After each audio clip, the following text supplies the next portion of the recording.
ako wine. Oo, kanina. Special. Parang gusto ko ng books wine. Oo. Tama-tama kasi partner, umuulan.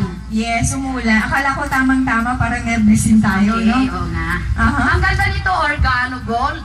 Wow. Wow, Promotion. Siguro i-award na lang natin, ma'am, para hindi na masyado siyang Okay. tatayo.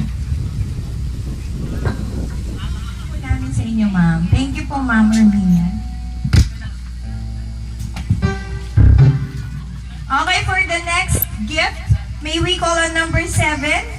Ma'am Nila? Hey, Ma'am Nila. Donate na lang, joke. Donate, ma'am, donate. Hindi, Ma'am, niloloko ka lang.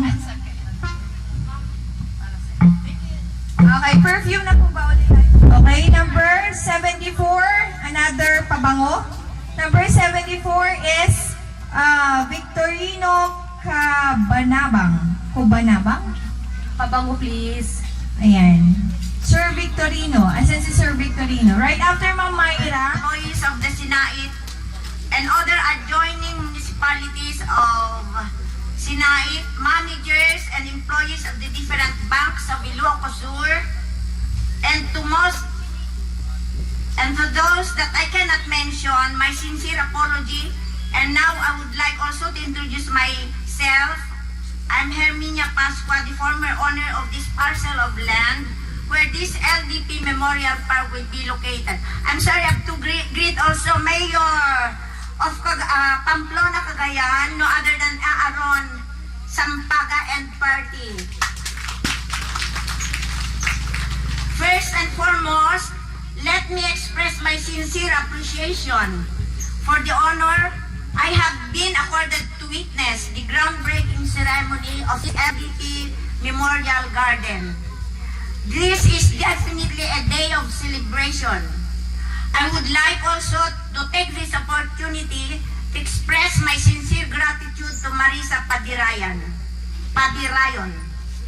Luckily, I was surprised when I find a friend of mine while I'm attending an aerobic exercise at SM Baguio that someone is very willing to buy our lot here at Kimalugong Sinait, Ilocos Sur.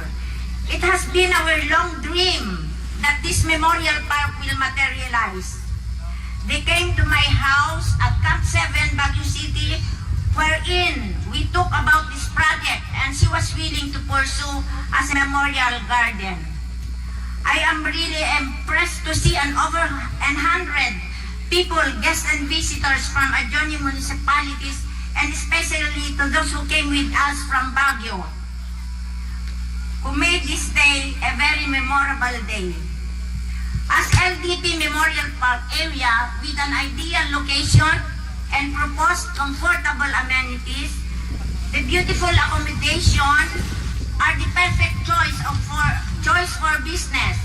Well, I am not advertising this memorial park, but rather telling the truth. Ma'am Marisa might pay my talent fee. Well, to look at a memorial park on this ground, to say, to this place we have never forgotten because this property have been sentimental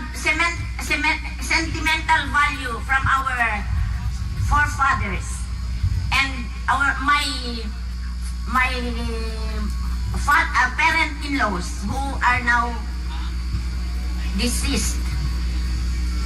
Well, I want to recognize also the effort of Marisa and my family for the reality to become this property a memorial park.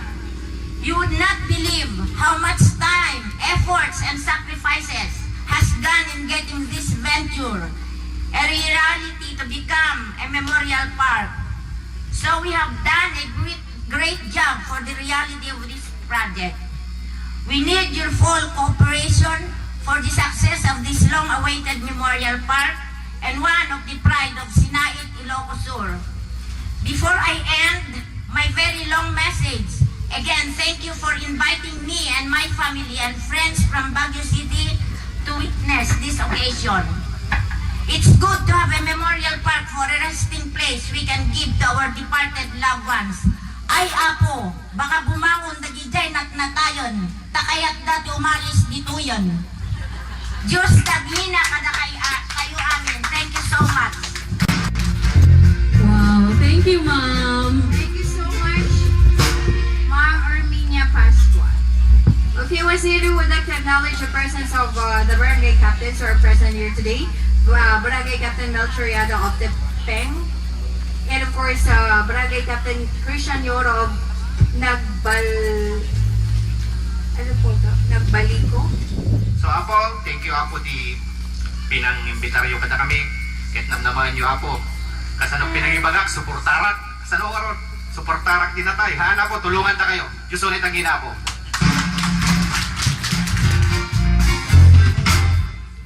Marlon Ines, the dynamic, purpose-driven mayor of the municipality of Sinait.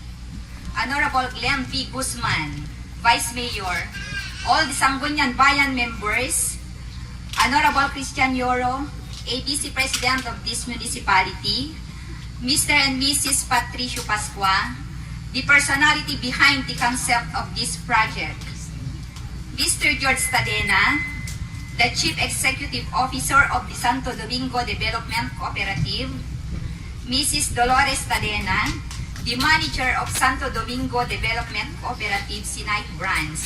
My friend Michael Stinton, my friends from Philippine Airlines, Tom and Myra Lynn, Mr. Ramon Balalio of Northern Luzon Head and Zone Manager of Maybank Philippines Vegan Branch. Miss Judith Pascual, the Manager of Maybank Philippines Lawan City Branch.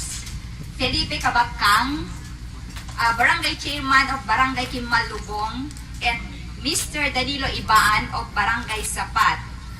Honorable Aaron Sampaga, Mayor of Pamplona, Cagayan, and the officers of LDP Memorial Gardens, my family, and other guests, August 18, 2014 is indeed an auspicious day. For today, we are gathered here together to bear witness the fulfillment of our fondest dreams as we officially pave way for the development of LDP Memorial Gardens here in Barangay Kimalubong. Today, the first but most crucial stage towards the realization of this dream is set into irreversible motion. This project, the LDP Gardens, is envisioned not only to provide a resting place to our dear departeds, but most importantly, we aim to create an atmosphere of peace and serenity, a worthy heaven and final resting place for all who have crossed the eternal divine.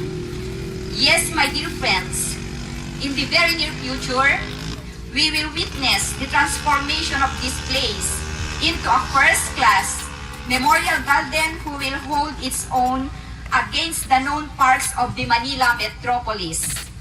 As we go into the process of its development, we will also create economic opportunities, labors, materials, supplies, and others.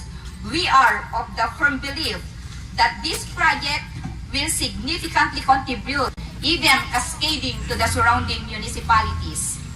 Please allow me, however, to acknowledge the presence of Mr. and Mrs. Patricio Pascua, who is here to share with us the significances for today's event. She believed in her dreams. Now, she is here to see her dreams come into reality. Thank you, Mommy Hermie and Daddy Patrick. But I'm utterly positive that we can surmount and prevail over all these challenges. We have made the major breakthrough. We will see to it its successful completion. I assure you, my dear friends, that this project is sufficiently funded by LDP. We will start the construction right after the groundbreaking. The objective and purpose of this project is to conceptualize and provide basic needs for men for a better and decent memorial place, to improve the lifestyle of the community through modern services of a memorial place, to enhance ways to privatize services of memorial schemes in the community, to maximize the utilization of non-productive land to become beneficial to the community, to upgrade the socio-economic status of the community. Pagnegosyuan, pagtrabahuan, ken pagpalailangan. Dati pan nakalagip, dagiti patpatgen tibiyag api musay, ket kasla agdadala iti asideg tayo. Saan na kayat asawen api musayen, dagiti ngay ayaten tibiyag, ket baybayan tayo lat kaidan. Nasken anapintas met a lugar ti pakaidulinan da. Kasmet nga dumteng day tangal daw, ngayon tayo agisubli, itibiyag ti Diyos anamarswa. Kaya't tayo met amay saganaan tayo no dumanon day tangal daw. It is but reality. Ikalikagong tayo nga ilipas dayto iti kabiita na panawin, nga kabailan tayo. Tapno iti kasakit sang kamay sa tayon tumanin, amang rambak ti pan nakailepas na babaen ti pamalubos ni Apo Diyos. Agyaman ak unay ken Apo Mayor Marlon Ines, Vice Mayor Glenn Guzman ken dagiti apong opisyales iti ili ti sinait. Dagiti apong nga kakapitanes iti barangay, dagiti amin nga kakapitanes iti barangay nang nangruna ken Captain Felipe Kabakang, iti barangay Kimalugong ken barangay Captain iti barangay Sapat. Kastamet ken dagiti mangidadaulo iti Maybang Philippines, Ma'am Judith and Sermon, the Chief Executive of SDDC, the Manager of SDDC, my Project Engineer, Engineer Manuel Palangka, my Contractor, Engineer Richard Mata, my Architect, Joselito Figuracion, and my Executive Secretary, Vilma Aglia.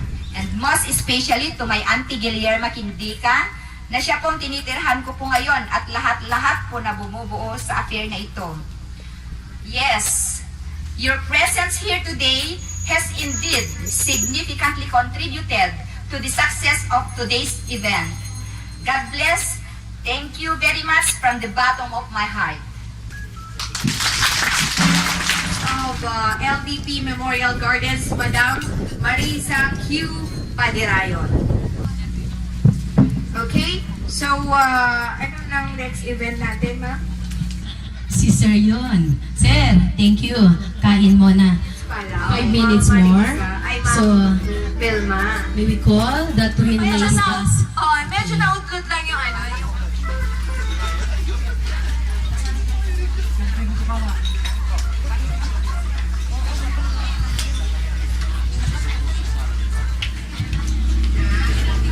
Okay. So I guess everybody's ready.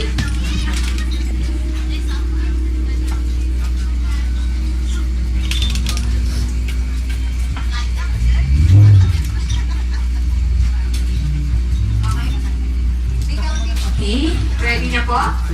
Ready. Partner ready na. Magkakaroon pa ba tayo? Okay. Okay. Ready!